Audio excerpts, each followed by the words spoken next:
예, 안녕하세요. 선생님도 잘 지내시죠? 예, 오늘 제가 임시로 오늘 사회를 맡게 됐습니다. 예. 오랜만에 이렇게 하려고 하니까 되게 어색하네요. 예. 오늘 이제 벌써 이제 한 학기가 다 지나가가지고, 기말 과제물, 안내를 이렇게 드리려고 합니다. 오늘 참 비가 오는데요. 다들 건강하시고 잘 이거 들어주시고요. 굉장히 제가 주변에서 이제 한번 이제 수업 갈 때마다 이렇게 들어보면, 우리 문교TV가 과제물 작성할 때 정말 도움이 많이 된다는 평가가 지금 굉장히 많습니다. 우리 문교TV가 날이 갈수록 성장하는 것 같아서 기분이 좋은데요. 꼭 이거 들으신 다음에 참조하셔가지고 교수님들께서 말씀해 주신 것처럼 이렇게 그 형식이나 이런 기준을 잘 지켜가지고 작성해 주시면 좋은 결과가 있을 거니까요. 유심히 한번 본인 학우님들께서 신청하신 그 과목을 잘 이렇게 유심히 시청해 주시면 감사하겠습니다. 자, 그러면 제가 먼저 하겠습니다. 시작하겠습니다. 예, 저부터 이렇게 저 다음에 김지영 선생님, 진보동 교수님 이런 식으로 이렇게 돌아가도록 하겠습니다. 먼저 제가 지금 기말 과제물은 저는 하나인데요. 근현대 속의 한국입니다. 우리 4학년 과목이죠. 학우님들 보셨으면 알겠지만 제가 낸 문제는 크게 세 가지입니다. 교재를 일단은 기본적으로 다 참조를 해주셔야 되는 거고, 교재 외의 것은 참조하시지 않으셔도 됩니다.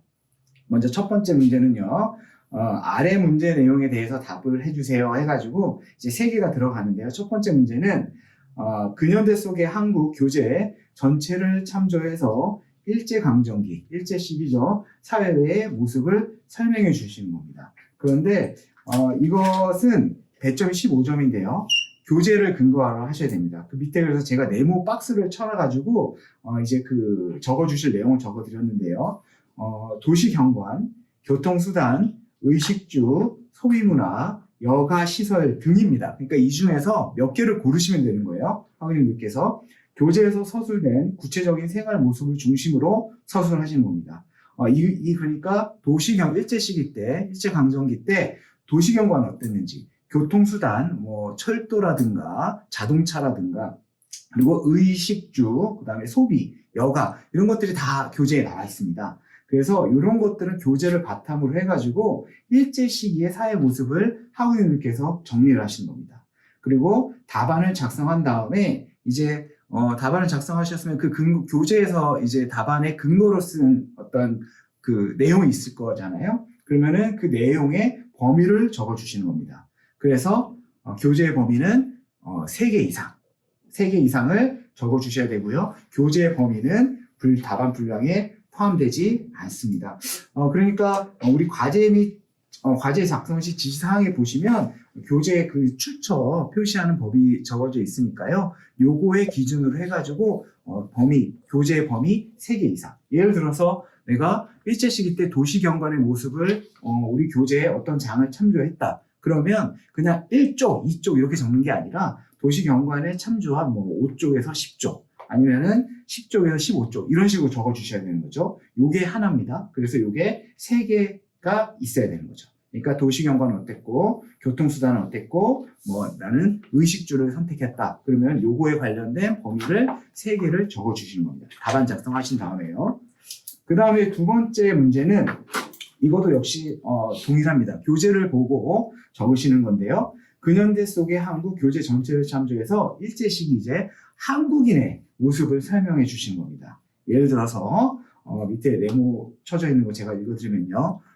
일제시기 때 한국인으로서의 노동자, 농민, 여성, 학생, 소비자, 도시인 등 굉장히 많은 양상이 우리 교재에 나와 있어요.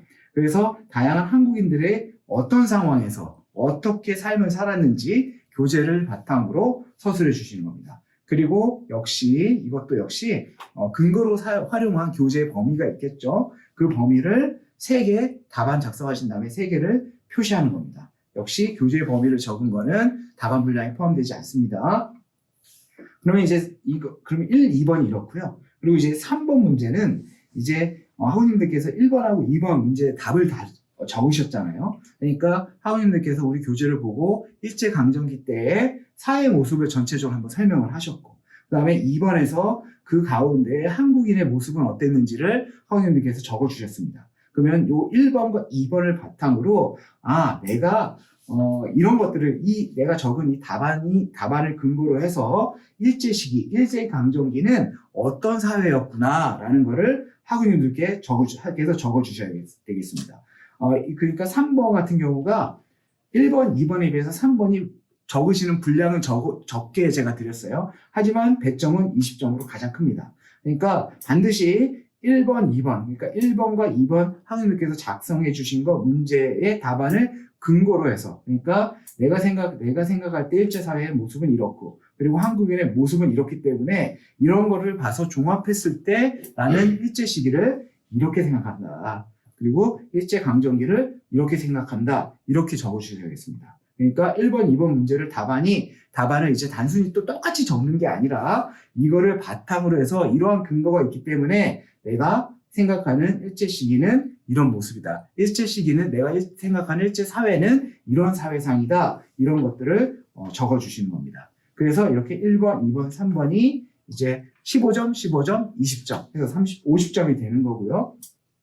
그리고 작성하실 때 반드시 과제 작성 시 지시사항을 좀 길더라도 읽으셔야 됩니다. 그래서 제가 첫 번째 적어드린 것처럼 이번 과제의 목적은요. 과제는 교재를 읽으시고 전체 과제의 흐름을 잡으셔야 됩니다. 전체 내용의 흐름을 생각하고 그리고 나의 생각을 정리하는 겁니다. 그러니까 전체 흐름을 생각하는 게 1번, 2번 문제가 되겠고 나의 생각을 정리하는 것이 3번 문제입니다. 그리고 2번에 제가 좀 굵게 이렇게 표시해놨는데요. 교재 아닌 인터넷이나 다른 책이나 다른 논문을 사용하지 말고 반드시 교재로만 활용해 주십시오. 그리고 워크북은 단순히 참조용으로만 써주시고요. 반드시 교재에 그 출처를 밝혀주셔야 됩니다. 그리고 1번, 2번, 3번 문제 모두 서술형으로 적어주셔야 됩니다. 간혹 가다 보면 개조형으로 적어주시거나 뭐뭐 했음 이렇게 적어주신데요. 그럴 경우에는 점수가 차감되니까요. 반드시 서술형으로, 문장으로, 문단으로 구성해 주시길 바랍니다. 그리고 문제에서 활용하신 교재 내용은 반드시 출처를 이렇게 적어 주셔야 되고요. 그리고 반드시 학우님들께서 직접 정리해 주시기를 부탁드립니다. 그리고 저 분량 중요시하는 거 아시죠?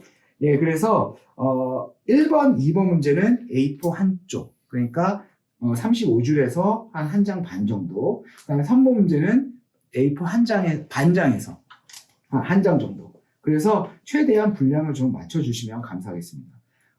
그리고 요번에 제가 중간 과제물을 좀 채점하다 보니까 이제 날이 갈수록 AI를 이제 챗 GPT를 활용하시는 경우가 좀 많더라고요. 이제 답안을 보면 이제 좀 유사성이 나타납니다. 그래서 물론 제가 거기서 이제 발견을 못하게 되면 뭐 어쩔 수 없지만 챗 GPT를 너무 믿으시면 안 돼요. 왜냐하면 챗 GPT를 믿으시다가 어떤 경우가 가장 많냐면 제가 분명히 교재 순서대로 예를 들어서 1장에서 나오는 쪽수를 적어달라. 그리고 2번 문제는 3장에서 나오는 거. 뭐 예를 들어서 3번 같은 경우는 뭐 5장, 7장 이런 걸 찾으셔야 되는 건데 쪽수가 달라요. 일단 다르면은 뭐 이북을 썼나 이렇게 생각할 수도 있지만 1번은 1장이고 3번은 3장에서 나와야 되는데 1번 문제가 3장보다 쪽수가 앞서 있다는 거죠. 결론은. 예를 들어서 1번에 근거로 달아주신 게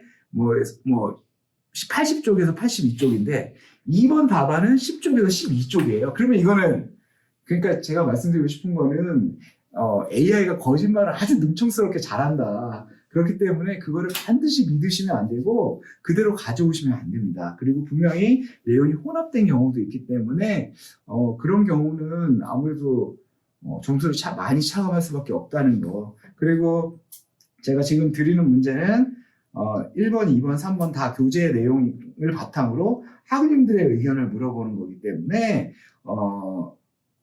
내가 조금 미흡하더라도 내가 생각한 글을 적으셔야 다만 점수가 잘 나올 수 있다 이렇게 생각드리고요. 그 다음에 근현대 속의 한국 과목 같은 경우는 4학년 과목이기 때문에 4학년 과목은 통상적으로 제가 몇 년부터 제가 다 채점을 합니다. 우리 학우님들 거 4학년 과목은 제가 다 답안을 보기 때문에 더 아주 제가 학우님들 생각하는 마음이 큽니다. 그렇기 때문에 제가 말씀드린 이 내용을 잘 읽으시고 적어주시면 아주 좋은 점수를 맡으실 수 있습니다. 근데 제가 좀 이렇게 하지 않으셨으면 좋겠다는 거를 하시면 제가 마음이 너무 아프고 정말 그래서 어쩔 수 없이 점수를 차감할 수밖에 없으니까요.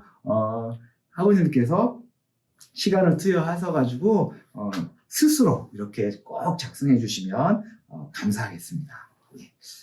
이게 4학년 이제 과목 제가 근현대 속의 한국 말씀드렸고요. 그리고 또 하나 제가 이제 말씀드리고 싶은 거는 지금 이제 제가 담당하는 과목 중에 2과목이 더 있는데요. 한 과목은 2학년의 한국사회 이해, 그다음에 4학년은 이제 세계 문화와 도시 건축이죠.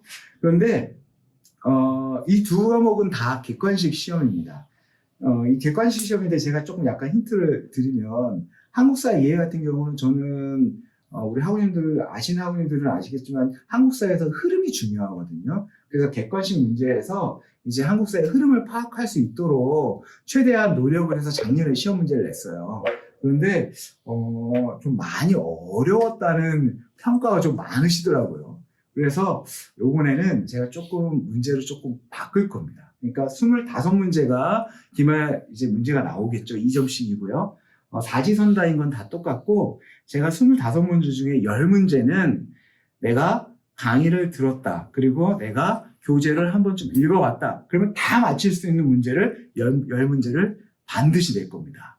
그러니까 이 문제를 딱 보는 순간 예를 들어서 이건 답이 뭐다. 이게 바로 나올 수 있는 문제를 10문제를 내겠다는 거죠. 그러니까 예를 들어서 갑신정변에 참여한 사람이 아닌 것은 이런 문제가 예를 들어서 나올 수가 있다는 거죠. 그러면 여기에 예를 들어서 전봉준이 들어가 있다. 근데 전봉준이 답이 되겠죠. 그런데 이거를 못 고르시면 어쩔 수가 없는 겁니다. 그렇죠? 그러니까 제가 이렇게 말씀드리는 이유는 내가 책을 보든 안 보든 점수가 똑같을 거다 이렇게 생각하지 마시고 한 번쯤은 책을 다 보시고 보시면 최소 그냥 직관적으로 보고 10문제는 맞으실 때 있다. 그리고 책을 보고 한 번을 책을 보셨기 때문에 나머지 15문제도 충분히 잘 푸실 수가 있다. 그렇기 때문에 책을 먼저 한번 쭉 보시고 또 시간이 남으시면 또 한 번 보시고 이렇게 공부를 하시면 좋겠습니다.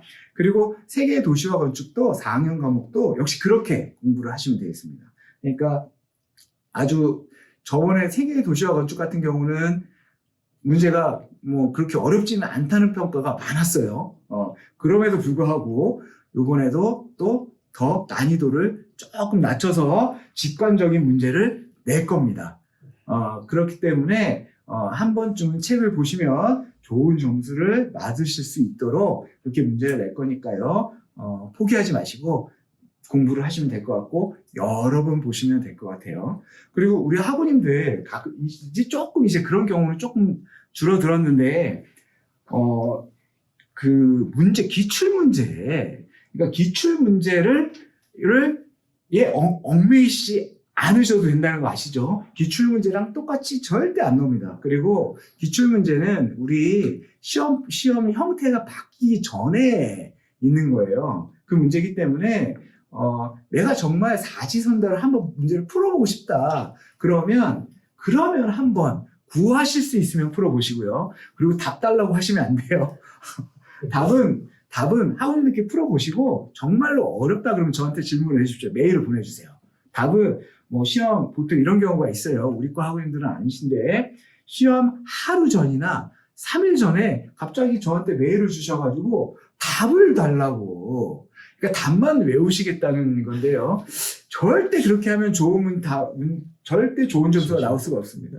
예, 절대 좋은 점수가 나올 수가 없고 제가 말씀드리지만 한국사회 이해 같은 경우는요. 워크북 있잖아요. 워크북 한 장 끝날 때마다 10문제가 있습니다. 그런 난이도 형식으로 나오니까 그거는 한 번씩 반드시 풀어보십시오. 그런 식으로 하면 될 것 같고 제가 출석 사업을 가다 보니까 기출문제를 파시는 분들이 있더라고요. 저도 명함을 받았는데 저도 명함을 주셔가지고 감사합니다 그러면서 왔는데요. 이거 사시면 안 돼요. 사시지 마시고 근데 내가 정말로 이거는 내가 그 상관없이 내가 한번 공부를 위해서 한번 투자를 해서 하시겠다 그러면 그러실 수도 있지만 그 시간에 저는 교재를 한번 더 읽어보시는 것을 강하게 추천드립니다. 절대 기출문제랑 동일하게 나오지 않는다. 그러니까 거기에 돈과 시간을, 왜냐하면 시간이 넉넉하지 않을 거란 말이죠. 그러니까 그렇게 보시고 책을 여러 번 반복해서 읽는 게 가장 고득점을 받을 수 있는 아주 좋은 방법이라는 거 꼭 한번 기억해 주시면 감사하겠습니다. 예, 저는 이렇게 세 과목 말씀드렸습니다. 이해가 되시면 좋겠습니다. 네. 질문 없으시죠? 네. 네. 너무 저기 설명을 구체적으로 잘 해주셔가지고 예, 감사합니다. 질문이 나올 거리가 없을 것 같습니다. 아유, 감사합니다. 감사합니다. 이제 지금까지 어떤 문제를 많이 받으셨는지 생각하면서 듣게 돼요.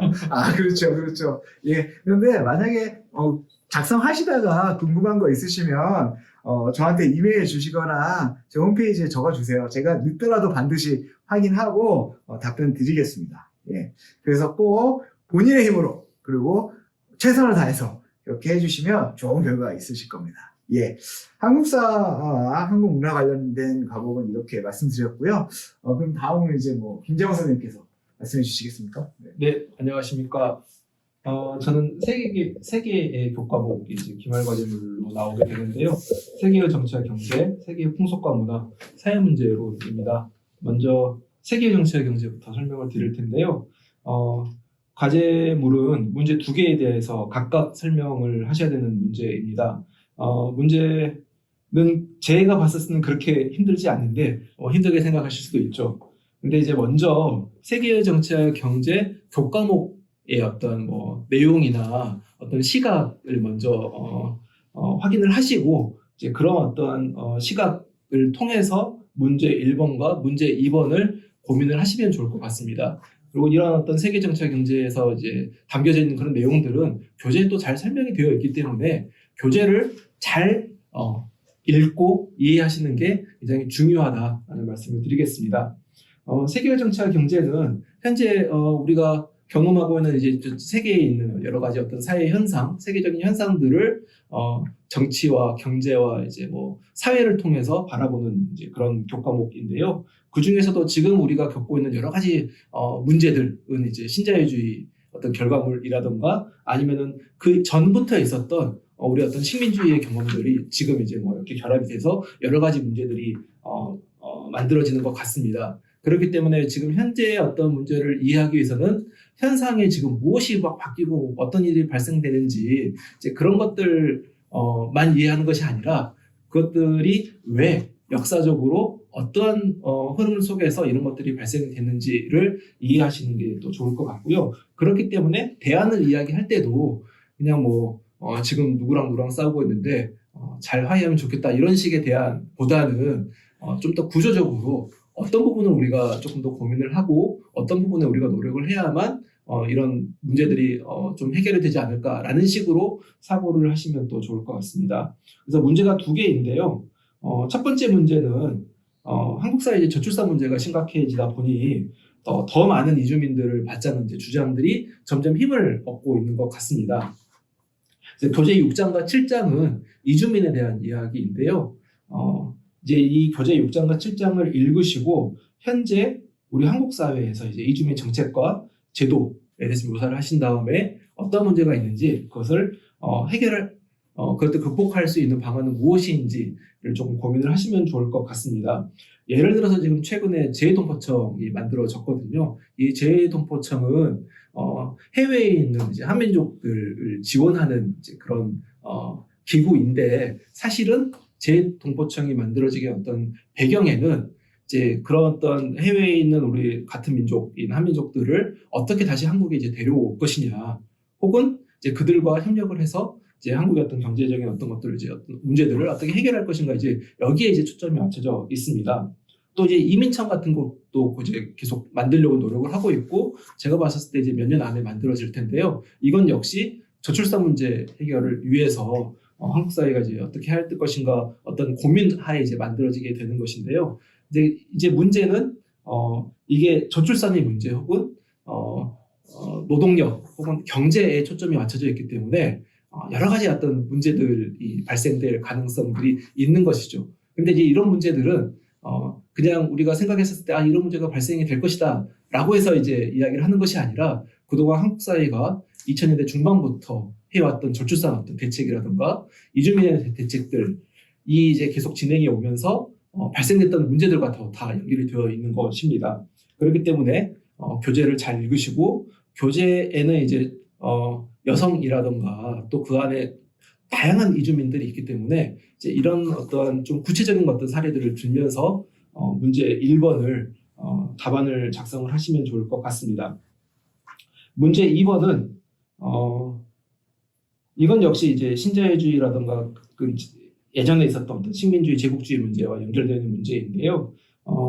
신자유주의가 계속 이제 약속을 했던 것들이 경제적으로, 정치적으로 결합이 되면 국가 간 결합이 되면 될수록 전쟁의 위협은 줄어들고 평화의 가능성은 높아질 것이다 라고 이야기를 했는데 실제로 지금 한 20, 30년 진행이 되다 보니 오히려 굉장히 어떤 국가 간의 갈등이 이제 심화되고 있는 상황인 것이죠. 정치적, 군사적 긴장들이 점점 강화되고 있습니다.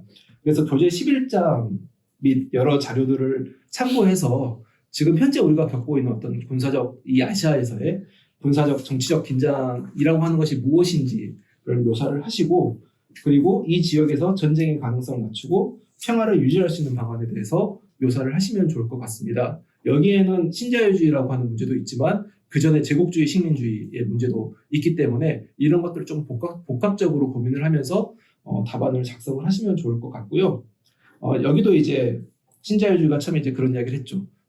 아시아의 국가 간의 경제적인 협력이 강화되면 강화될수록 어떤 평화가 더 이제 이루어질 것이다라고 이야기를 했지만 지금은 이제 미국과 중국 사이 이제 어떤 긴장이라고 하는 것이 경제적 긴장에서 정치적 군사적 긴장으로 이제 발전되고 있는 상황이기 때문에 이런 것들에 대해서 좀 고민을 하시면 좋을 것 같고 또 하나는 여기 이제 11장은 이제 아시아주의에 대한 이야기가 나와 있는데요.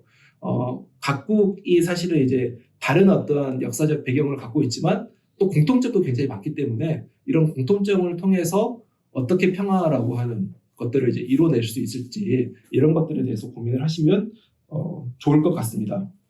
제 이제 상담 게시판에 이런저런 이제 질문들이 올라오는데요. 문제가 두 개가 있다 보니 문제 1에 4페이지를 쓰고 문제 2에 4페이지를 써야 되느냐, 총 8페이지를 써야 되느냐라고 질문 있으신데요. 총 4매입니다. 그러니까 이제 문제인데 한 두 매 정도, 문제 2에 2매 정도 쓰시면 될 것 같습니다. 또 하나는 이제 표절 문제인데요. 이게 교재가 중심이 되어 있다 보니 교재에 있는 내용들을 그냥 복사해서 붙이시는 경우가 많은 것 같은데요.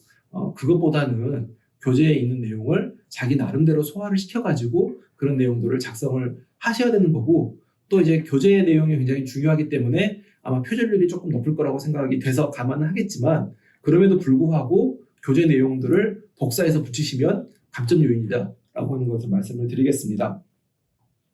또 하나는 생성형 AI를 저는 이제 사용할 수도 있다라고 적었습니다. 다만 방금 남경 선생님께 말씀하셨듯이 AI 답변은 틀릴 가능성이 너무 높고 또 교재의 내용과 상충될 가능성이 굉장히 큽니다. 그렇기 때문에 AI를 사용하시되 그런 부분들을 주의하면서 사용을 하시면 좋을 것 같고 만약 이 생성형 AI를 사용을 했을 경우에는 반드시 그것을 사용했다라고 밝히셔야만 됩니다.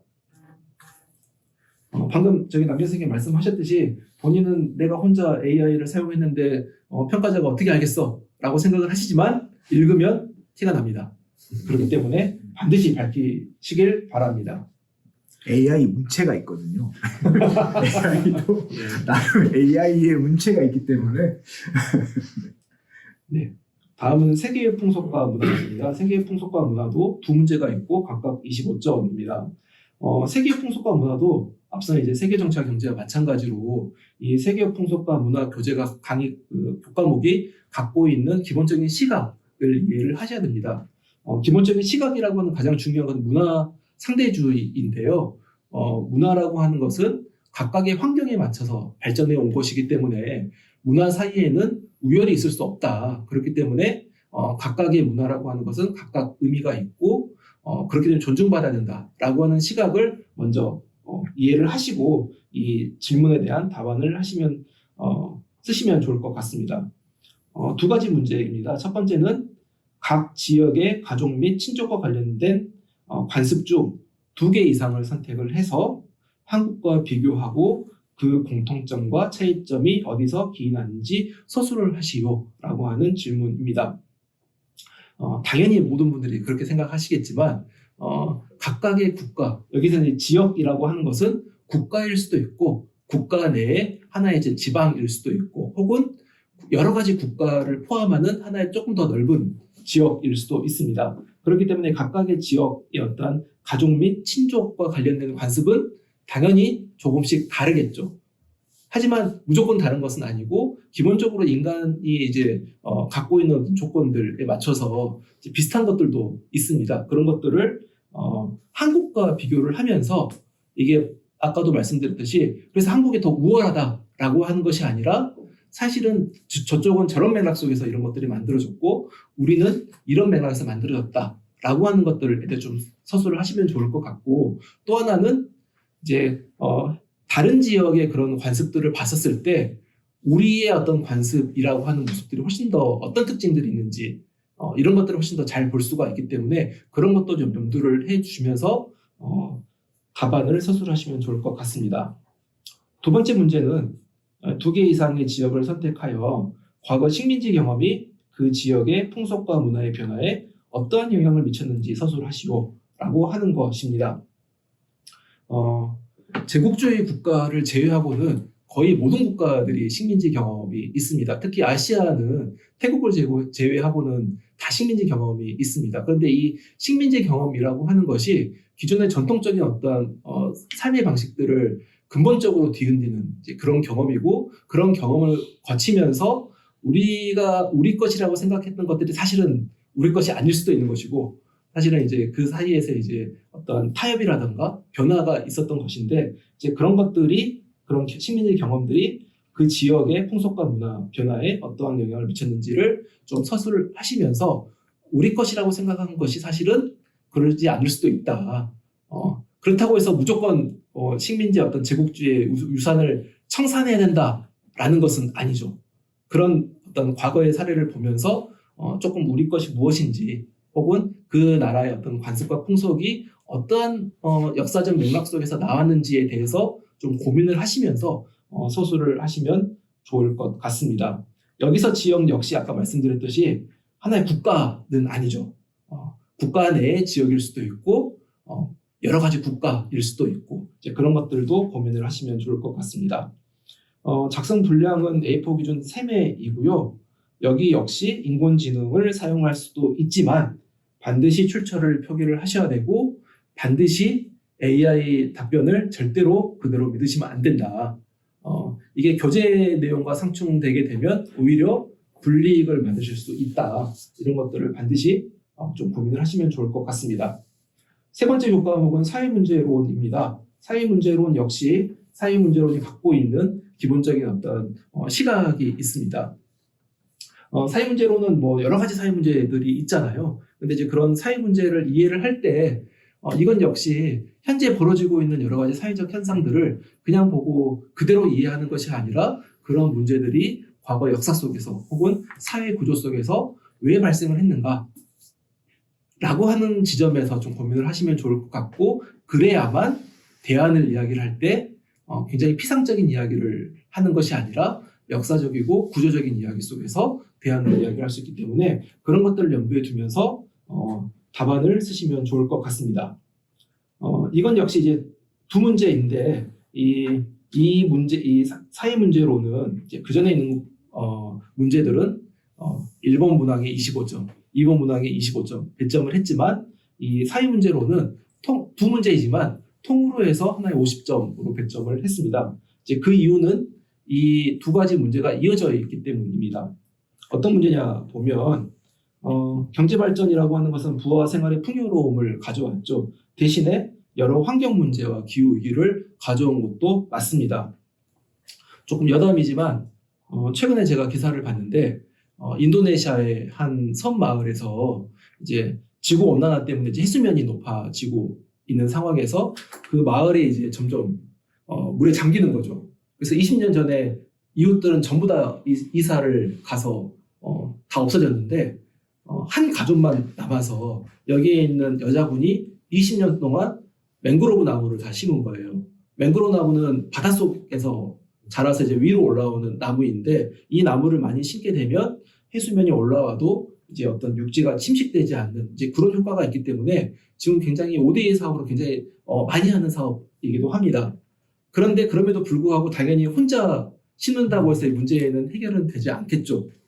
그럼에도 불구하고 이분이 20년 동안 만그루 이상의 망그로브 나무를 심었고 자기의 삶의 터전을 지키기 위해서 노력하는 이제 그런 모습들이 이제 감동적인 기사였는데요. 이제 제 친한 이제 인류학자가 최근에 키리바시라고 하는 남태평양의 섬에 가가지고 조사를 했었는데 거기 역시 지금 이제 지구 온난화 문제 때문에 심각한 문제를 겪고 있습니다. 해수면이 올라오기 때문에 그 전까지는 사람들이 해안가 근처에서 살다가 점점 이제 내륙으로 들어가는데 내륙은 이제 밀림 지역인 거예요. 그러다 보니 이제 물 문제도 굉장히 심각하고 그 다음에 밀림 지역에 있다 보니 습도가 너무 높아가지고 모기라든가 질병이라든가 이런 문제에 굉장히 취약하고 또 해수 온도가 올라가다 보니 이제 그 바다 밑이 굉장히 황폐해지고 물고기는 잡히는데 현재 물고기가 전부 다 독성화돼가지고 먹을 수가 없는 상황. 그래서 이제 거기서 이제 최근에 국민투표를 해가지고 우리가 모두 다 다른 나라로 이주하는 것이 어떻겠느냐. 심지어 사이판인가 괌인가에 땅을 샀대요. 근데 이제 그만큼 심각한 문제여서 이제 그런 국민투표를 했는데 대부분의 사람들이 그래도 우리가 여기서 조상 때부터 살아왔는데 이 나라를 버리는 것이 사실은 쉽지 않은 일이다라고 해서 이제 노력을 하고 있는데 그만큼 심각한 문제이고 사실은 적도에 가까울수록 훨씬 더 심각하지만 한국도 얼마 남지 않은 문제입니다. 그렇기 때문에 기후위기가 굉장히 중요하기 때문에 사회문제로 8장과 9장을 잘 읽으시면서 이제 이런 문제에 대해서 이게 남의 나라의 문제가 아니라 우리의 문제라고 하는 것들을 좀 고민을 하면서 이 질문에 대해서 답을 하시면 좋을 것 같습니다. 그래서 첫 번째 질문은 이런 맥락에서 환경 문제가 왜 중요한가, 어떤 환경 문제가 있는가, 그리고 그것의 원인은 무엇인가, 어떤 역사적인 구조적인 원인이 있는가에 대해서 조금 서술을 하시면 좋을 것 같고요. 두 번째는 이런 환경 문제와 기후위기를 극복할 수 있는 대안에 대해서 설명을 하시면 좋을 것 같은데 대안은 굉장히 여러 수준의 대안이 있겠죠. 전 세계 차원에서 해결해야 될 문제가 있는 것이고 국가적 정책적인 차원에서 할 수도 있는 것이고 지방 정부에서 할 수 있는 것 혹은 사회나 개인이 할 수 있는 것 이게 굉장히 차원이 다 다양할 텐데요. 그것들을 모두 다 쓰실 필요는 없고 그중에 몇 가지를 선택을 하셔가지고 조금 더 깊이 있게 조금 더 서술을 하시면 좋은 전수를 받으실 수 있을 것 같습니다. 분량은 A4 기준 4매이고요. 똑같습니다. 생성형 AI 사용하실 수도 있지만 반드시 주의하셔야 되고 그 다음에 사용하셨을 때는 사용했다라고 반드시 밝히셔야 됩니다. 또 더 뭐 질문이 있으시면 제가 이제 최근에 게시판을 잘 들어가진 않지만 최대한 열심히 들어가서 답변을 남기도록 노력을 하겠습니다. 혹은 답변이 빨리 안 온다 그러면 저한테 이메일을 보내주시면 장담은 못하지만 최대한 답변. 네, 최대한 답변을 열심히 하도록 하겠습니다. 예, 이상입니다. 선생님 아까 인도네시아의 사례를 들으셨는데 그렇다면 지금 현재 인도는 몇일까요?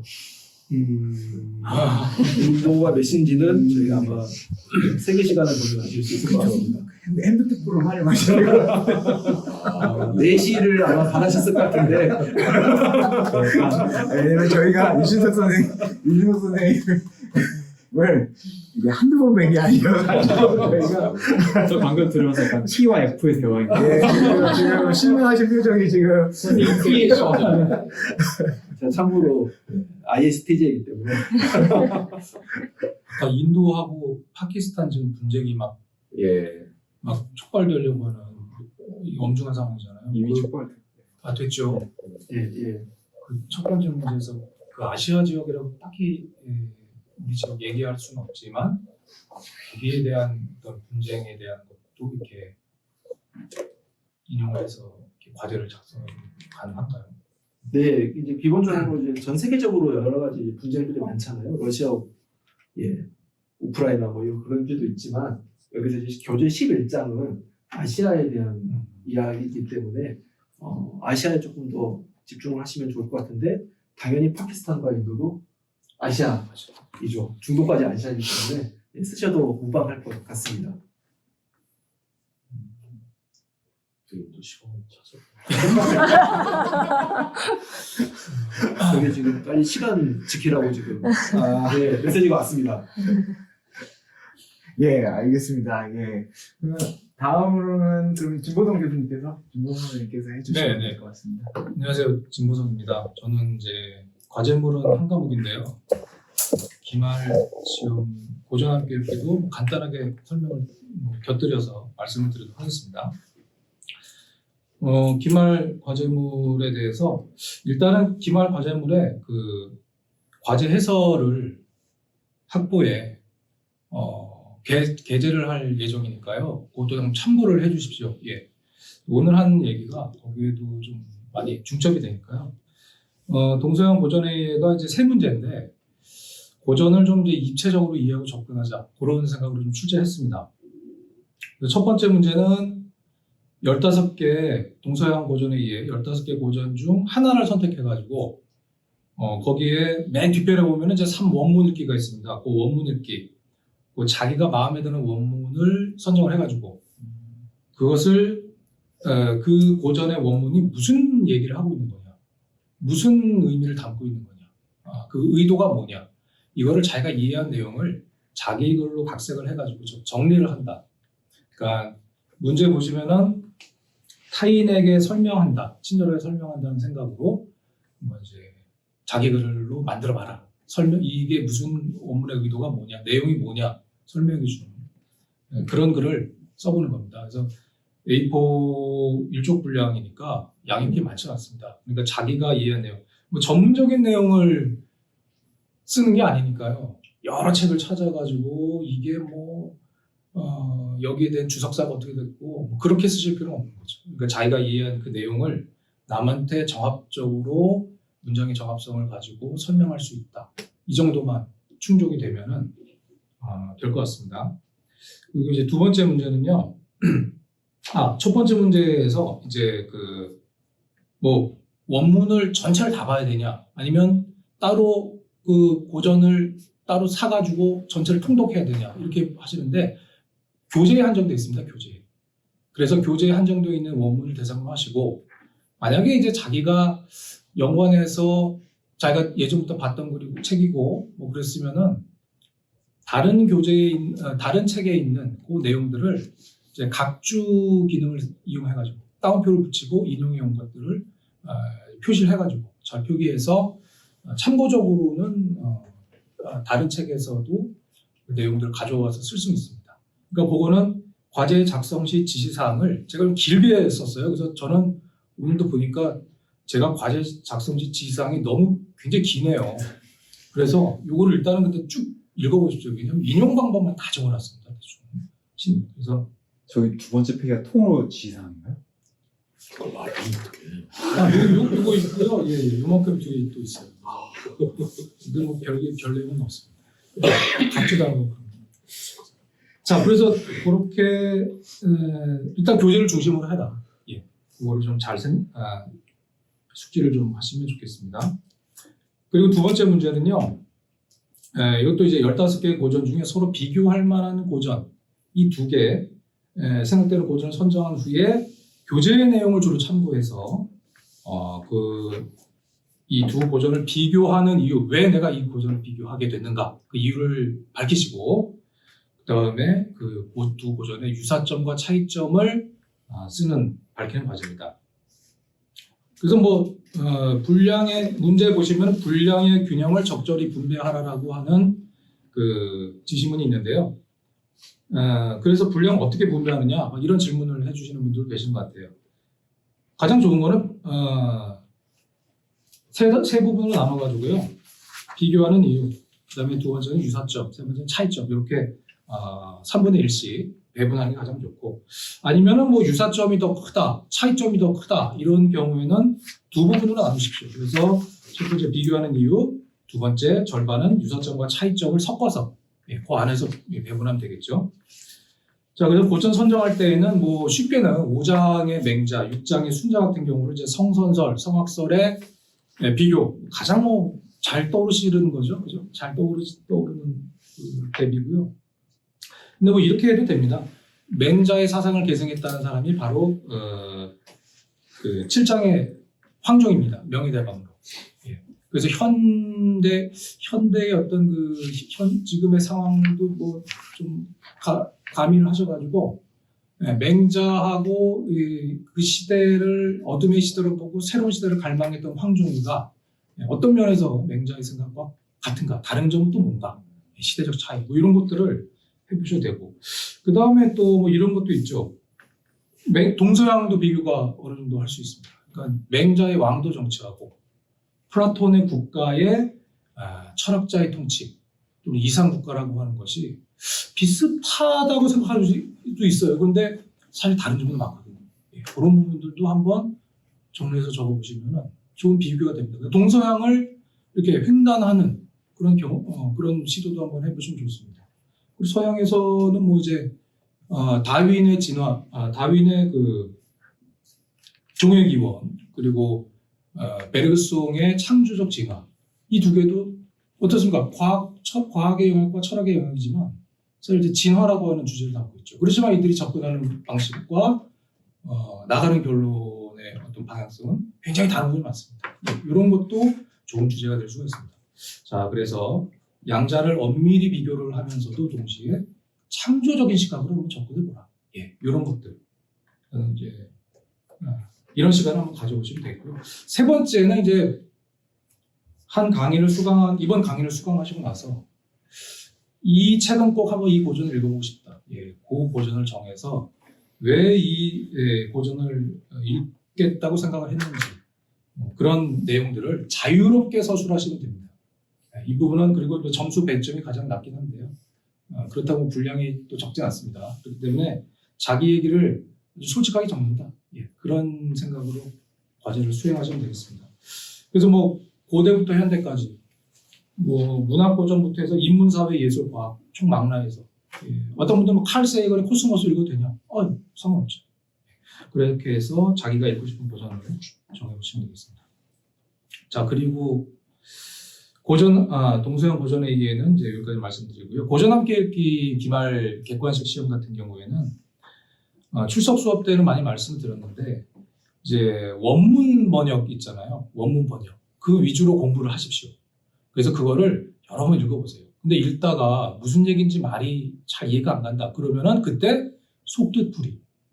그걸 읽으시면 됩니다. 그러니까 속뜻풀이 자체에서 문제를 출제하지 않았습니다. 다만 속뜻풀이에서 설명한 방향성, 그 내용대로 문제를 출제할 수 있는 거죠.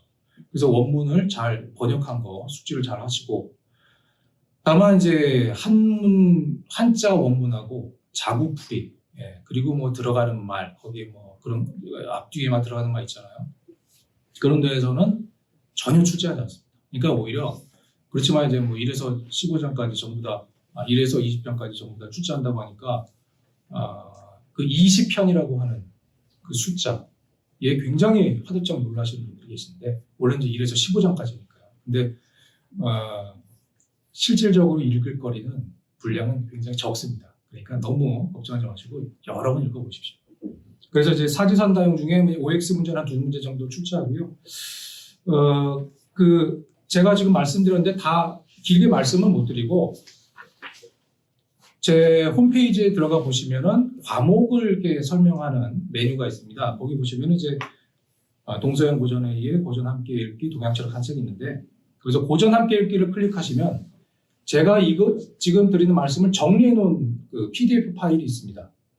그리고 이제 그 게시물이 있으니까 뭐 기출 문제는 아니지만 어느 식으로 문제가 나온다, 객관식 시험 문제가 나온다, 그것도 제가 정리해 놨습니다. 그러니까 그거를 꼭 보시고 참고하시면은 객관식 시험 문제를 준비하시는 데는 큰 문제는 없을 것 같습니다. 저는 여기까지만 말씀드리도록 하겠습니다. 더 궁금하신 부분은 뭐 홈페이지나 메일로 연락을 주시면 제가 다 답변해 드리도록 하겠습니다. 질문 없으십니까? 네, 질문. 이게 빈 지시사항만 잘 지키면은 예, 지시사항이 지시사항이 중요하죠. 이상이 신기원을 먹었어요. 예, 알겠습니다. 그럼 다음은 이제 이준석 교수님께서 네, 예. 이석스님께서 해주시면. 안녕하세요. 저는 과제물이 많습니다. 영화로 생각하기, 동서양 문학 구전 산책, 행복의 이동지, 신화의 세계. 그다음에 해외 학생용 기말 과제물도 있어요. 세상의 기원주 같은 게 있죠. 어렵지 않습니다. 저는 뭐 늘 비슷한 유형으로 과제를 내니까요. 그러니까 범위를 정해주고 교재 안에서 범위를 정하고 거기서 대체로 이제 핵심 내용 혹은 줄거리 요약과 본인의 감상과 해석 이렇게 해서 과제물을 작성을 하면 되는데요. 이제 안타까운 경우들이 몇 가지 있어요. 첫 번째는 이제 자신의 어떤 최애 작품이나 이제 장르가 범위에 없다. 그래서 범위 밖에 있는 것들을 하신 분들이 있는데 이런 경우에는 제가 점수를 드릴 수가 없습니다.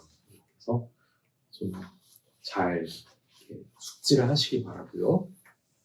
또 가끔 그런 질문들 하시는 분들이 있어요. 그래서 본인의 감상과 해석을 써라 하는데 그 감상과 해석은 서로 다른 것이냐?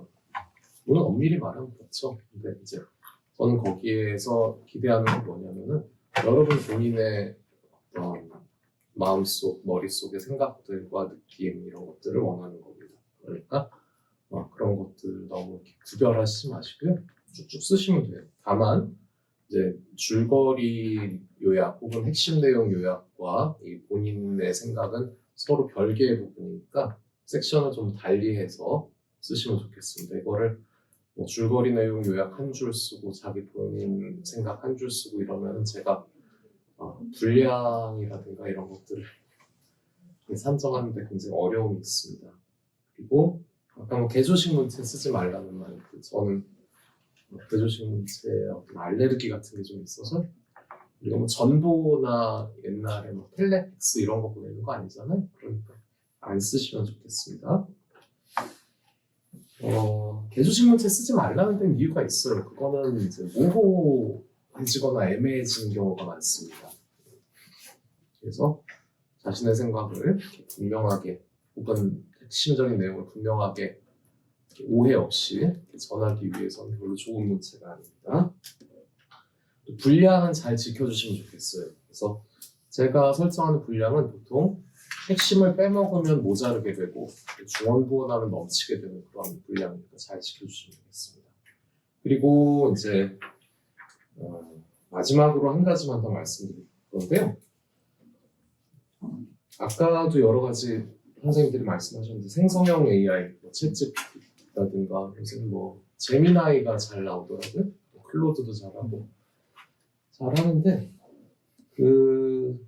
안 쓰셨으면 좋겠습니다. 제 과제물에 한해서. 물론 챗GPT라든가 제미나이 같은 것들을 이용을 하면은 더 잘 되는 그런 과제물도 있을 수도 있어요. 하지만 저는 이제 그렇지 않습니다. 직접 읽고 직접 보고 그다음에 여러분들이 이렇게 써주시기 바랍니다. 이게 아까 이제 여러 선생님들이 구별하는 그런 방법들이 있다고 하셨는데 이게 그래요. 그러니까 포장만 있고 내용물은 없는 그런 경우들이 대부분입니다. 예를 들어서 오디세이아를 읽었다. 그리고 22, 23, 24번을 읽고 작성한 과제물이 이번에 신화의 세계 기말 과제인데요. 그런 거 보고 이제 감상을 보면은 이 작품을 통해서 난 인간 본성의 어떤 본질적인 복잡함을 느꼈다. 깊은 인상을 받았다. 이런 통찰을 주는 여러 가지 요소들이 있어서 반드시 추천하고 싶다. 이런 내용을 쓰는 게 이제 생성형 AI들의 아주 고전적인 수법들입니다. 근데 제가 바라는 건요, 깊은 통찰을 느꼈으면 그 통찰의 내용을 쓰시는 겁니다. 인상을 받았으면 인상의 내용이 있어야 되고요. 인간 본성이 복잡하다라고 쓰시면 안 돼요. 그 왜 복잡한지를 써주셔야 돼요. 그것도 텍스트에다 근거를 해서 쓰셔야 됩니다. 생성형 AI한테 그리고 사실 정보를 말하시면 안 됩니다. 얘네들은 이렇게 퍼져 있는 데이터를 수집해서 그럴싸하게 말을 맞추는 그런 기계예요. 그러니까 거기서 사실 정보를 바라시면 안 되고요. 또 그러니까 줄거리 요약에도 쓰지 말라는 얘기입니다. 제 말은. 거기서 감상과 해석 같은 것도 아직은 좀 어려울 거라고 생각을 합니다. 물론 나중에 특이점이 올 수도 있겠죠. 근데 그때까지는 제가 과제물에서 생성형 AI 사용하는 것을 이렇게 금하도록 하겠습니다. 예, 저는 여기까지 하겠습니다. 다 되신 네, 건가요? 네, 네. 예. 그 AI가 공통적으로 참 화두가 되네요. 그렇죠? 예. 일단 그러면은 먼저 그 이우창 교수님께서 이제 설명해 주시고 여전히 책을 여러 권 가져와 주셨습니다. 네. 예. 설명해 주시면 감사하겠습니다. 이준 선생님께서 저를 배려해 주셔서 이렇게 이렇게 커트해 주신 게 그런 것 같아요. 같습니다. 일단 저는 정식으로 이번 학기에 기말 과제를 출제하는 경우는 이제 서구시장 선생님은 한 과목이고 그 이제 기말교시가 정하면 해외 학생을 대상으로 한 기말교시 과제물이 두 과목이 있는데 세계 역사랑 여성의 상과 문화가 있는데 그 두 과목 같은 경우는 어차피 지금까지 봤을 때 제가 냈던 지시사항을 이해하지 못하신 경우는 없었던 것 같고 내용 자체는 심플하게 본인이 거기서 할 수 있는 것들을 하라는 이야기들이기 때문에 그냥 뭐 덧붙인다고 하면은 웬만하면 이제 근거 자료가 하나 들었으면 좋겠다 이런 것들. 왜냐면 제가 이제 실제로 거기서 그냥 본인의 생각과 이런 것들만 얘기해라만 끝나는 게 아니라 가급적이면 이제 본인의 근거를 왜 그렇게 생각하는지 근거 자료를 첨부해라. 본인의 삶에서 얻은 거라고 하면은 그런 뭐 사진을 첨부해도 좋고 아니면 이제 그 일기를 첨부해도 좋고 이런 식으로 해달라라고 말씀을 드렸기 때문에 그런 것만 좀 신경 써주시면 좋겠고 역대 과제물 중에서 특히 세계 역사 같은 경우에 기말 과제물을 그 해외에 그러니까 영어로 나온 특정한 칼럼을 번역해서 그걸 약간 다듬어서 내신 경우가 있었거든요. 찾아냈습니다. 찾아내서 제가 그건 확실하게 단호하게 점수를 갖다가 낮게 부여를 해드렸기 때문에 얼마나 낮게 부여하셨나요? 저는 표절 기를 들어가면은 다 5점 미만으로 드립니다. 이게 상당한 배려를. 완전 큰 차이 없다는 거예요. 네, 그래서 그렇게 드리기 때문에 그러니까 0점에서 5점 사이 영어로 생각하면 되기 때문에 가끔 그런 거 유혹을 받으신 분 있는데 걸리면은 훅 가니까 그냥 하지 좋다라고 말씀드리고 이제 본론으로 들어가겠습니다.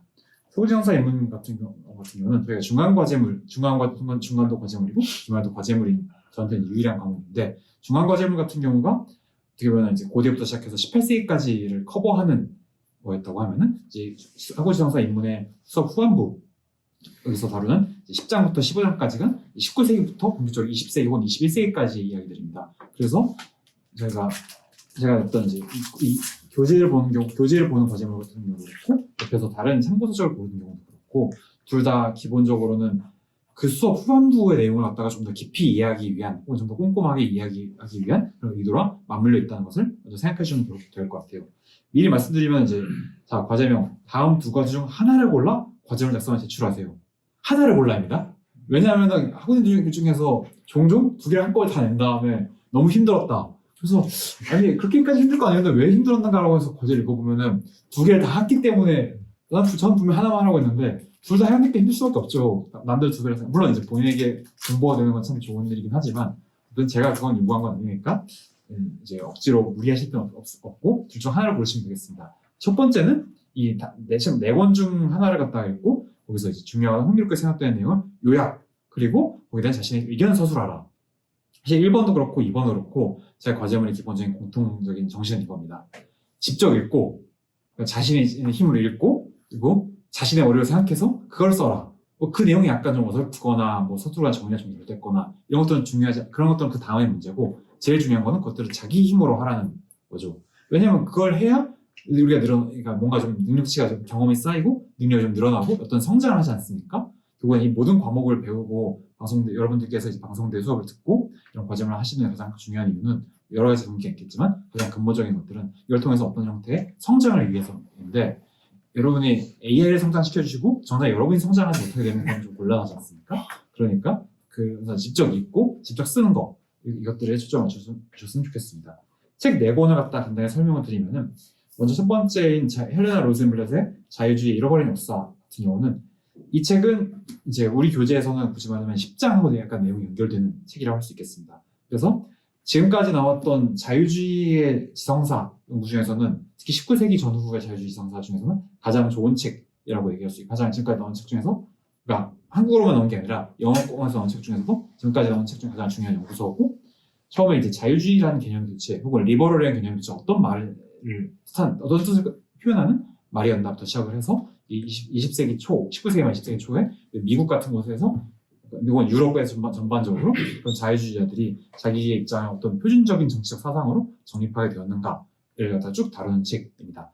본문만 주석들을 좀 빼놓고 본문만 놓고 보면은 약간 이제 400쪽이 조금 안 되는 분량이니까 짧다면 짧고 길기는 길긴 한데 어쨌든 여러분들이 주석을 굳이 여기서는 저는 여러분들께 주석까지 다 읽으라고 원하지 않기 때문에 한번 쭉 보신다고 생각하시면 될 것 같고 어쨌든 기본적으로 자유주의란 어떤 것이다라고 얘기할 때 가장 출발하기 좋은 책이기 때문에 거기서 관심 있으신 분들은 교재 10장의 내용에서 좀 더 심화된 내용이라고 생각하시고 봐주시면 될 것 같습니다.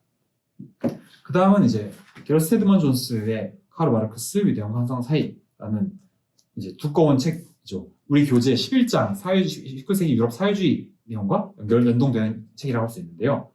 책이 두껍습니다. 그래서 제가 쭉 보시면은 책의 전반부 47쪽에서 518쪽까지 혹은 520 후반부인 521쪽부터 946쪽까지 둘 중 하나만 읽어도 된다. 각각 분량은 이제 450쪽 정도라니까 짧진 않은데 그럼에도 불구하고 미리 이렇게 말씀드리는 그래도 불구하고 저는 생각에는 근데 이게 사실은 제가 이번에 나온 과제물 중에 제일 쉬울 거라는 생각이 들긴 해요. 왜냐하면은 다른 책들은 조금 더 약간 압축적인 사고를 다루고 있다고 하면은 이 책은 무엇이냐 전기거든요. 칼 마르크스라는 사람이 어떤 사람이었고 그 사람이 무슨 행적을 했는지를 보통 시간 순서 따라서 쭉 설명한 게 혹은 보여준 게 이 책입니다. 전기의 장점은 무엇이냐? 아무것도 모르는 사람이 읽어도 그냥 이 사람의 인생을 따라가다 보면은 많은 걸 배울 수 있다라는 게 전기라는 책의 장점이고 또 그래서 제가 초심자들에게 역사 공부를 하고 싶어하는 초심자들에게 전기를 맨 처음 읽는 것들을 원하는 이유이기도 합니다. 그래서 이게 제가 40쪽부터 시작하는 이유는 앞부분에 이제 역자 홍기빈 선생님의 서문이 길게 들어가 있는데 이건 제가 예전에 쓴 다른 서평에서도 본 적이 있지만 이건 이제 비교적 홍기빈 선생님께서 지금 본인이 갖고 있는 여러 가지 마르크스에 대한 입장을 갖다가 좀 강하게 쓰신 것들이 있어서 이거는 여러분들께서 마르크스에 대해서 이미 정도 알고 있는 사람이 보면은 거기에서 역자와 이제 대화를 하면서 볼 수 있는 책이긴 하지만 처음 읽는 사람이 보기에는 약간 나이가 높습니다. 그러니까 굳이 읽지 않고 바로 47쪽부터 바로 들어가셔도 그냥 저자의 순서를 따라서 이야기를 쭉 따라가시면 되지 않을까 싶습니다. 그래서 어쨌든 마르크스는 굉장히 논쟁적인 인물이고 이 스테드먼 존스 이 책 같은 경우도 여러 가지 논쟁적인 지점도 있고 그중에 제가 동의하는 것도 있고 동의하지 않는 것도 있긴 한데 그래도 지금까지 한국어와 영어권에서 나온 마르크스 전기 중에서는 이게 제일 굳이 말하면 역사적으로 가장 상세한 거기에 대해서는 이 책에 대한 비판자들도 특별히 그 점을 갖다가 흠집을 잡지 않을 정도로 그 점에서 인정받은 책이기 때문에 그래서 여러분들께서 19세기의 유럽이 이런 격동의 시기되었구나 마르크스의 삶도 참 이렇게 파란만장했구나 이런 것들을 따라가시는데 좋지 않을까 생각을 해봅니다. 세 번째 마이클 하워드의 전쟁과 자유주의 양식 같은 경우는 우리 교재 제 12장 그러니까 12장이 전강기 이제 국제정치사상을 다루고 있는 책인데요. 그 책과 똑같진 않은데 크게 보면 주제가 연결되어 있습니다. 어떤 점에서 주제가 연결되어 있는가? 이 책 이름이 전쟁이 붙어 있죠.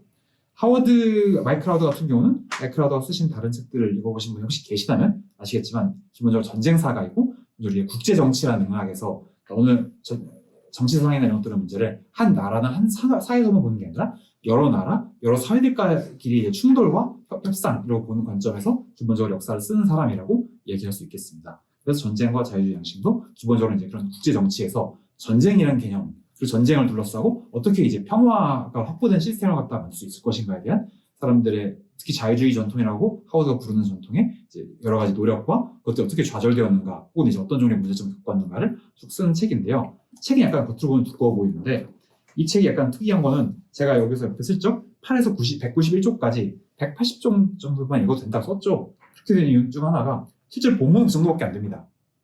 그러니까 감사의 말 같은 거 다 빼고 나면은 실제 본문은 한 160쪽 정도밖에 안 되는 굉장히 짧은 책이에요.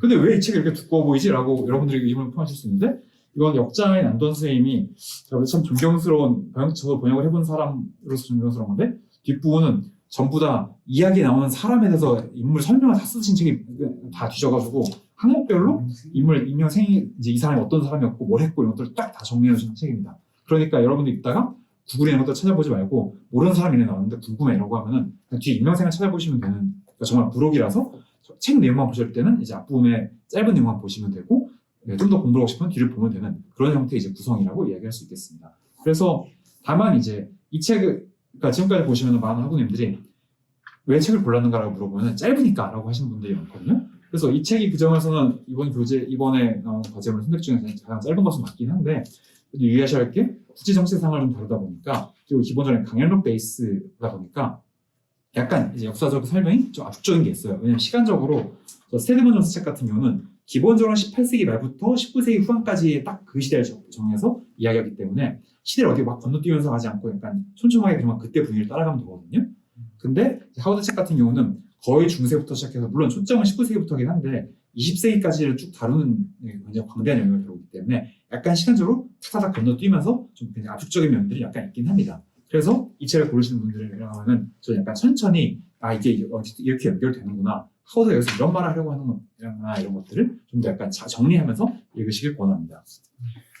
그 다음은 이제 우리 교재 13장의 내용에 대응되는 마이클 레이썸이라는 이제 미국 수사학자의 근대화라는 이데올로기인데요.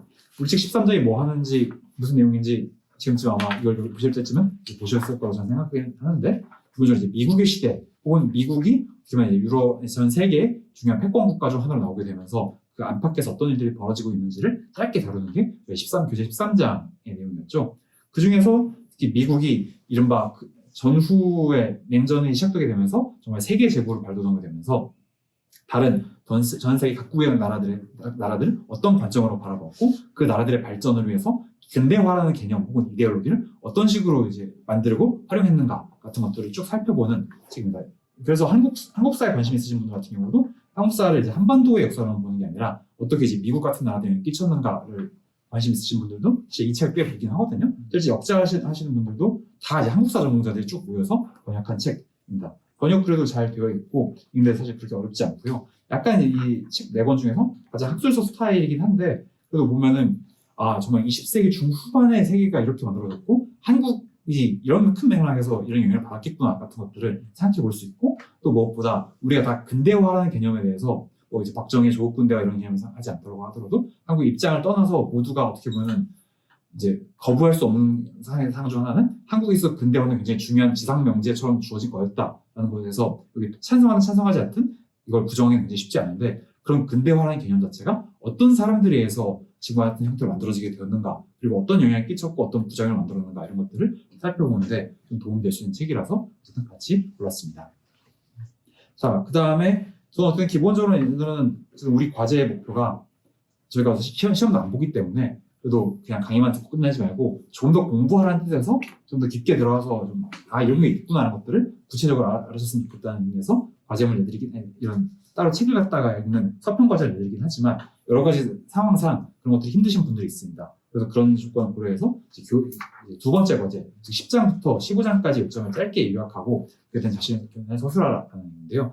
아마 교재 보고 강의 보면은 약간 교재 후반부가 약간 좀 까다로운 부분들이 있긴 한데 제가 볼 때 이걸 이해하는데 큰 문제는 없을 거고 대신 제가 권하고 싶은 거는 이것들을 그냥 챕터 그러니까 10장은 이런 내용이었다 11장은 이런 내용이었다 이렇게 하는 게 아니라 10장부터 15장까지가 전체로 어떤 흐름인가에 대해서 그 흐름을 자기의 눈으로 약간 재구성해 보려는 노력을 여러분들이 좀 하셨으면 좋겠습니다. 제가 사실 녹화 강의 특히 14강, 15강에서 이런 얘기를 굉장히 많이 하기 때문에 아마 전체의 흐름을 잡는 것들이 강의를 다 보시는 분이라면 어렵진 않을 텐데 어쨌든 그럼에도 불구하고 약간 체크를 하셨으면 좋겠고 대신에 이것들은 기본적으로 책 한 권을 더 읽는 거잖아요. 그리고 서울청소에 있는 교재에 있는 것들은 그냥 교재를 보면 되는 거니까 당연히 약간 사실 과제를 갖다 준비할 때 좀 드리는 품이 다르겠죠. 그걸 감안해서 1번 과제 같은 경우는 원고지 23, 27맨 그러니까 글자 크기 11, 중앙격 180 기준으로 A4로 이제 3쪽에서 3.5쪽 정도까지 분량, 3.6쪽까지 정도 분량만 쓰시면 되고 두 번째 과제물로 서울시청사 인문을 고르셨다. 인문 교재 후원글 읽는 걸 고르셨다. 이런 분들은 원고지 30에서 35매. 즉, 이것보다 A4 한 페이지, 한 1쪽 이상이 조금 더 긴 분량을 쓰셔야 됩니다. 그러니까 이제 그 정도 차이는 약간 들어야 여러분들께서 글쓰기가 좀 부담스러우신 분들이 책을 읽고 약간 좀 그래도 쓰기에는 시간을 좀 덜 들일 수 있는 그런 기회가 되지 않을까 싶긴 합니다. 가끔 가다가 학부모님들 중에서 내가 준비하다 보니까 도저히 이 분량에 다 이걸 다 넣을 수 없어. 좀 더 길게 썼다. 이런 분들이 있는데 그 정도 분량은 괜찮습니다. 저는 분량 추가에 대해서 그렇게까지 크게 문제 삼지 않는 사람이기 때문에 크게 걱정하지 않으셨으면 좋겠고, 종종 또 많이 들어오는 질문 중 하나가 요약을 앞에, 특히 교재 요약 같은 경우에서 앞에 이 부분 요약 플러스 내 생각, 이 부분 요약 플러스 내 생각 이런 식으로 요약 내 생각, 요약 내 생각을 왔다 갔다 하는 게 좋냐, 아니면 이제 통으로 요약을 한 다음에 내 생각을 쭉 전개하는 게 좋냐라고 말씀하시는데, 저는 기본적으로는 통으로 요약 파트를 따로 두고 그 다음에 이제 본인의 견해를 쓰시는 걸 갖다가 좀 더 선호하는 입장이긴 합니다. 그러니까 다른 걸 한다고 해서 점수를 갖다가 꼭 간절히 심하게 될 거다 이런 얘기는 아니긴 하지만 어느 정도 사실 사람의 생각이라는 것들이 이제 분량이 있어야지만 좀 전개가 되면서 또 깊이 들어갈 수 있는 것들이 있기 때문에 짤막짤막하게 오가는 것보다는 이제 어느 정도 분량을 주는 게 낫다라고 저는 생각을 하고요. 그 다음에 또 들어오는 것들이 표절. 네, 저는 지금까지 계속 말씀드리긴 하지만 제가 모든 거에 표절을 잡는다고 자신할 수 없지만 일단 잡은 거는 확실하게 5점 미만으로 점수로 이제 보답해 드립니다. 특히 중앙과제물 같은 경우는 과제물 점수가 30점 만점이기 때문에 5점을 맞아도 기말 어떻게 하면은 이제 좀 커버할 수 있겠지라고 생각할 수 있어요. 하지만 기말 과제는 여러분들 아시다시피 몇 점 만점? 50점 만점입니다. 50점 만점에서 5점 미만을 받게 되면 어떻게 되는가? 그럼 이제 이번 학기 이 과목은 그냥 푹 날아가는 겁니다. 내년에 재수강 하신다면 저는 그건 반가운 일이긴 하지만 어쨌든 뭐 여러분들 중에서는 그래도 그거는 좀 다른 길을 걷고 싶다고 생각하시는 분들이 있겠죠. 그런 분들은 이제 표절을 하지 마셨으면 제일 좋습니다. 그 다음 생성형 인공지능 같은 경우는 저는 기본적으로 이제 AI 일반에서 반대하는 사람은 아니긴 한데 이 과목 과제물에 있어서만큼 생성형 인공지능 사용 불가라는 입장을 표현했습니다. 왜냐? 1차적으로 아까 말씀드린 것처럼 직접 읽고 직접 써라 라는 게 이 과제물에서 요구하는 가장 기본적인 역량이기 때문인 거죠. 그러니까 그래도 불구하고 약간 유혹을 받으시는 분들이 있을 텐데 제가 다 한꺼 책을 골랐잖아요. 생성형 AI는 한국어라는 자료에 대해서 그렇게까지 정확하지 않습니다. 미리 말씀드리는 거예요. 그러니까 괜히 이제 골랐다가 이제 훅 폭풍부처럼 날아가는 것보다는 처음부터 미리 알고 어떤 불이익이 있을 수 있다. 그러니까 그런 위험은 감수하지 않는 게 좋겠다라는 것들을 여러분께서 합리적으로 생각하시고 결정하셨으면 좋겠다는 뜻에서 이렇게 말씀을 드리는 거고, 그리고 아까 많은 선생님께서 이미 지적하신 것처럼 생성형 AI로 쓴 여러분들 중에서 정말로 프롬프팅이 엄청 능숙하신 분들이 있을 수도 있긴 하겠지만 그쯤 되면은 그냥 차라리 그 정도 노력이면은 책을 읽고 쓰고 말지라고 싶으실 거라고 저는 생각해놨는데 대부분의 학우님들 같은 경우는 그 요거 썼을 때 나오는 결과물이 참 처참합니다. 그러니까 굳이 하실 필요는 없다고 생각을 하고 있고, 표절에 대해서 미리 한 가지 더 말씀드린다고 하면은 가끔 리포트로전 등등에서 과제물을 구입해서 이렇게 그걸 통해서 과제물 내시는 분들이 있거든요. 근데 말씀드리고 싶은 게 그러니까 내가 볼 수 있는 자료는 남들도 본다. 그건 무엇을 의미하는가? 첫 번째로 저도 찾아볼 수 있다는 뜻이고, 두 번째로 그렇게 하시는 학우님 혼자 그렇게 하는 게 아니라 다른 학우님들 마찬가지 것들을 구입해서 쓰기 때문에 그런 분들은 이제 편안하게 딱 여러분의 과제를 제출했을 때 표준이 높게 뜹니다. 그래서 조금만 찾아보면은 겹치는 것도 찾아낼 수 있어요. 왜냐? 둘이 똑같은 소스를 보고 썼으니까요. 그러니까 어디 기사라든가 어디 인터넷 블로그라든가 혹은 뭐 어딘가 리포트 월드 같은 거에 올라온 사이트를 과제물을 다운받아서 그 돈 내고서 구했다든가 이런 것 같은 경우는 하지 않으시는 게 좋습니다. 하면은 그냥 제가 오히려 더 그런 것들은 좀 더 쉽게 찾아내서 좀 페널티를 먹이기 굉장히 좋기 때문에 그런 위험은 감수하지 않는 것이 좋다라는 것을 다시 한번 말씀드립니다.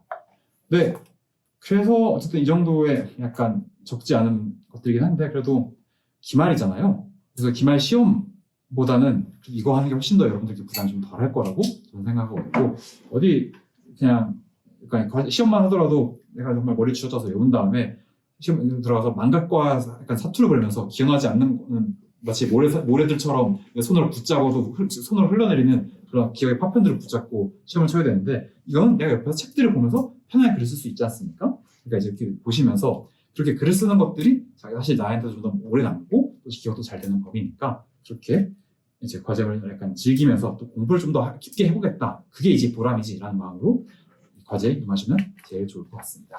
네, 저는 여기까지입니다. 예, 감사합니다. 예, 감사합니다. 명확하게. 유창현 선생님 책을 이렇게 가지고 오시잖아요. 그럼 저희도 막 관심을 가져요. 그래가지고 한 권씩 유창현 선생님 설명 끝난 다음에 한 권씩 가져와서 저희도 한 번씩 보고 그렇습니다. 그러니까 이 책들이 유창현 선생님이 추천해 주시는 책들이 굉장히 좋은 책이에요. 흥미롭고. 그러니까 우리 학우님들도 관심을 가지시고 한번 읽어보신다 생각하시면 좋겠습니다. 읽어보시고 유창현 선생님 말씀하신 것처럼 이렇게 내가 이거를 좀 더 깊게 공부를 한번 해보겠다, 생각해보겠다, 이렇게 생각하시면 될 것 같습니다. 선생님도 뭐 또 뭐 말씀해 주실 거 있나요? 별도로 뭐 예. 알겠습니다. 자, 하루는 어떻게 도움이 잘 되셨으면 되었는지 모르겠습니다. 그러니까 지금 가장 중요한 거는 교재를 반드시 잘 참조해야 된다. 그렇죠? 공통적이죠. 그리고 그걸 바탕으로 내가 읽고 내 글을 써야 된다. 이게 가장 중요한 것 같습니다. 그래서 우리 교수님들 다 말씀하신 거 잘 이렇게 이해하시고 그걸 바탕으로 해가지고 잘 이제 그 과제물을 마무리하시면 좋겠습니다. 과제 지시사항 반드시 보셔야 되는 것 같아요. 특히 진보성 교수님 중요하다 그러셨죠. 그러니까 그 과제 지시사항 반드시 보시고 이걸 보시면은 교수님들이 각각 뭘 추구하시는지를 보실 수 있을 거예요. 그러니까 아무리 내가 뭐 하고 싶은 걸 하고 싶어도 과제랑 어긋나면은 점수가 잘 나오지 않습니다. 그렇죠? 이준석 선생님 말씀해 주신 것처럼. 그러니까 반드시 과제 지시사항 보시고 그리고 우리 지금 말씀해 주신 거 잘 참조해 주시면 좋겠고요. 그 다음에 제가 이건 별도로 이제 당부드리는 거는 가장 기초적인 건데 반드시 기간 지키셔야 됩니다. 기간 지키시고 기간 외에 메일로 주시면 안 돼요. 채점 불가능합니다. 아시죠? 예. 그 다음에 여러 이메일을 받고 있습니다. 지금. 네, 그러니까 저희도 똑같이 그 기간 안에 시스템에 올려주신 걸로 저희도 채점을 시스템에서 해야 되기 때문에 절대로 별도로 채점할 수가 없기 때문에 지켜주시고요. 그 다음에 답안 바꾸어 올리시면 안 돼요. 그러니까 한국사의 이해인데 다른 것만 올리시면 안 되는 겁니다. 아시죠? 예, 그러면 어쩔 수가 없어요. 그리고 또 하나, 그리고 보통 이제 급하게 올리시다 보니까 분명히 이런 경우일 겁니다. 빨리 저장을 했어요. 그리고 이게 저장이 됐는지 안 됐는지 모르는 상태에서 그 파일을 그냥 올려버리시는 거예요. 그러면 저희가 그 파일 열었을 때 파일이 안 열려요. 파일이 안 열리면 점수 저희가 어떻게 쓰는지 모르니까 점수를 드릴 수가 없잖아요. 그러니까 예를 들어서 표절률이 0% 나온다. 이거 되게 의심이 되거든요. 그래서 되게 두려워하면서 파일을 엽니다. 거의 안 열려요, 그 파일이. 그러면은 점수를 드릴 수가 없으니까, 차라리 그럴 경우, 진짜 내가 그럴 경우에는 파일이 이게 제대로 저장됐는지 안 저장됐는지를 먼저 확인하시고 올리시는 게 나은 것 같아요. 그러니까 그런 것들을 조금 유심히 봐주시면 좋겠습니다. 학우님들 지금 날씨가 조금 이상하죠. 오늘도 비도 오고, 날씨가 더운 것 같으면서도 춥죠? 지금요? 그러니까 감기도 조심하시고, 한 학기 잘 마무리하시고, 기말과제 잘 작성하시고, 그리고 그 객관식 시험도 있으신 학우님들 잘 보시면 좋겠습니다. 다음번에 문교TV는 아마 방학 특집이 되겠네요. 그쵸? 예. 그럼 그때 뵙겠습니다. 예. 한 학기 마무리 잘 하시고요. 다음에 뵐게요. 수고하셨습니다.